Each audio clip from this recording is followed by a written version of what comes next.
Welcome to another MissouriTimes.com video bringing you another installment of post-baseball season coverage. The Missouri legislature is in the interim and past veto session, and those who know legislators know many of them are diehard sports fans. Senator Jason Holzman and Representative Lauren Arthur from Kansas City are hashtag MoLeg postseason correspondents for the Royals, while Senator Eric Schmidt from St. Louis area is our Cardinals correspondent. The Royals are playing right now, and the Cardinals are back tomorrow. And I'm very excited to be joined remotely by Representative Lauren Arthur, who will be giving her impressions going into Game 3. Thanks for joining us, Lauren. I'm so excited to have you as one of our legislator correspondents out in Kansas City. Thanks for having me. I'm excited. Now, the Royals are midway through the ALDS. Take Missouri Times reader to the journey that they took here. So the journey, I would say, started last year. When the Kansas City Royals were 90 feet away from tying the San Francisco Giants in the ninth inning of Game 7 of the World Series. They came back this year focused on one thing, and that's winning the World Series. It's hard to believe now, but at the beginning of the season, analysts bet against the Royals. Last year was a fluke, they said. This year would be a royal disappointment, they said. In a poll of 88 ESPN experts, the Royals received the fewest votes for who would win the AL Central. And, it didn't get much better. They were projected to win something like 72 games. They beat that in mid-August, and they ended up winning 95 games, which is more. And they also topped the American League and conquered their division by a dozen games. They've proven a lot. They're not done. We're tied 1-1 with the Houston Astros in the first series of the ALDS. It's been a fun, sometimes stressful series, and I think the Royals are going to prove the haters wrong and emerge victorious. Oh, awesome. Now, I see you're decked out in your Royals gear, and so am I. I heard you have a prop. I have a prop.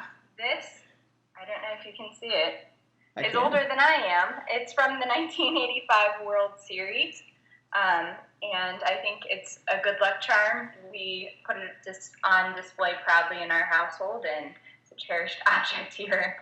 Now, diehard baseball fans told me that it was very likely the Royals would lose the first game but win the second. And you were at Game 1, Representative. What happened? It seemed like a weird lineup. Were we yoasted?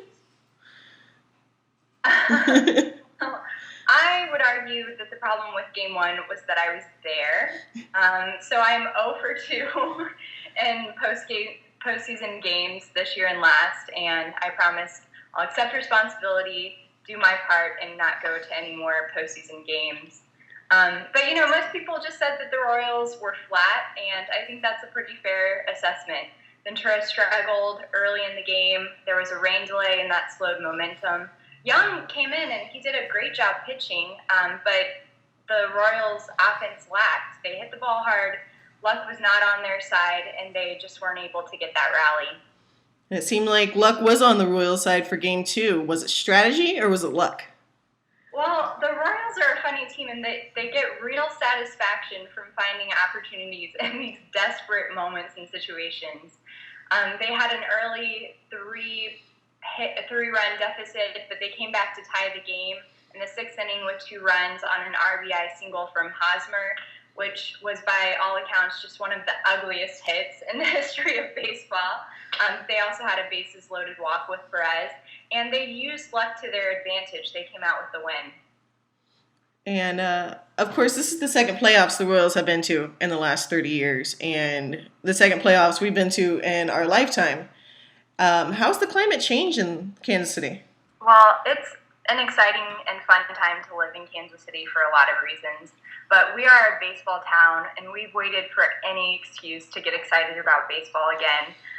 These Royals have more than delivered on that. Royals baseball hats have become a standard uniform whenever you're out and about. It's what people are wearing, and it's a really good thing to see. Now, we talked about Yost a little bit earlier, but Ned Yost can be a very polarizing figure for Royals fans. How is he faring midseason, and do you see any changes in the strategy? Yeah, well, I would say he was definitely a polarizing figure last year. This year, he's well respected and maybe even beloved by Royals fans. Part of that is winning, but a lot of his decisions have worked out in the long run, and people are just learning to trust his vision for the team. Awesome. And what do you think? Do we have a chance at the World Series? And who would you like to see us play? Oh, I think everyone has a shot, and that's the beauty of the playoffs. If the Royals can get hot, then they just become like a freight train that can't be stopped. I'm not greedy, though. If we make it to the World Series, I'll be happy, and I don't care who we're up against. Now, last year, it seems like the Royals were kind of enigmatic. We had Moustakas. People were screaming Moose and saying over and over, that's what speed do. Who are some VIPs to watch this year? Well, I can't choose just one player, and that's what's special about the team. Any player can rise to the occasion and make the needed play. And Rex Hudler's language, and he's the broadcaster. You never know what player is going to drive the bus. And Hosmer has really emerged as a leader.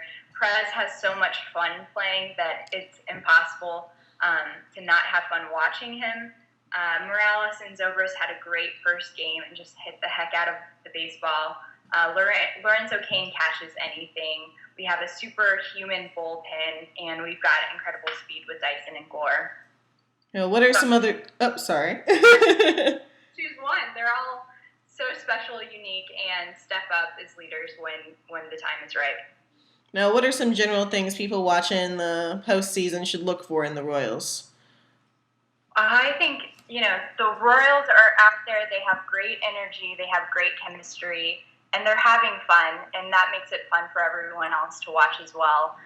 So it can be stressful.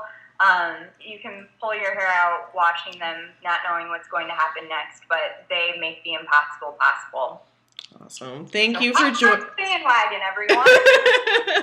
Now, speaking of bandwagon, you wrote an awesome column that is on the Missouri Times website, alluding to having people come back and be fans again for the Royals. Are there some people that you were speaking to specifically whenever you wrote that? I'm speaking to all Missourians across the state who are looking to cheer for an underdog team, and I get it if they've gone to the Cardinals Nation, but right now I think you can cheer for the Royals and feel really good about that choice. Awesome. Thank you so much for joining me, Representative Arthur. I will see you next session. In the meantime, I will be cheering with you for the Royals as we go through the series. Be sure to keep tweeting. We love your columns. It's awesome. Anything else you want to do, you are more than welcome to do it to add to your correspondence. Thanks so much, Rachel. Thank you, ma'am. Thanks again for joining me, Lauren. Senator Jason Holzman will be joining me after the game to give his series impressions. Of course, keep checking the MissouriTimes.com for more #MoLeg postseason legislator commentary and highlights. We at the Missouri Times wish the Cardinals and the Royals the very best as they continue through their respective series. Go Royals, and thank you for watching.